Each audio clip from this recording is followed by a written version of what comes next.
কি সামনে দিয়ে খুব টেনশন, খুব জোরে সিগারেটও টানতে আছেন, ঘটনা কি, সমস্যা কি, কি সামনে কি হইছে?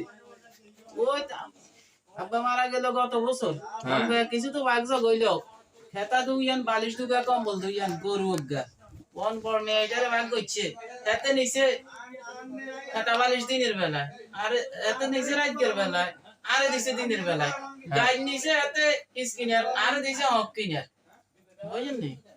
এই দুরবস্থার মধ্যে আছে। সারাদিন আপনি সামনের কি দিয়ে ঘাস খাবার, হিসকি দিয়ে হাতে দুধ ধুই লইছে, হ্যাঁ এটা নি করছে। এখন আমি একটা বুদ্ধি দিয়ে আপনারে, টেনশন সব দূর হয়ে যাবে।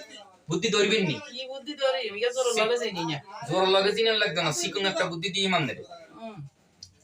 আপনি দিনের বেলা খেতাই কিনতের মধ্যে ব্যাগ কিনতের মধ্যে পানি ঢালি দিবেন, বুঝছেন নি?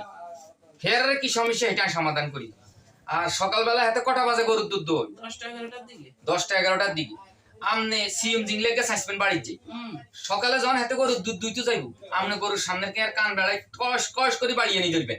গরু টক্কা দিব, গরুর আর দুধ দুধ থাকতো না। তনে বাইবো ভেজাল, আই 10টা বাজে আর 9 বাইতে আইও।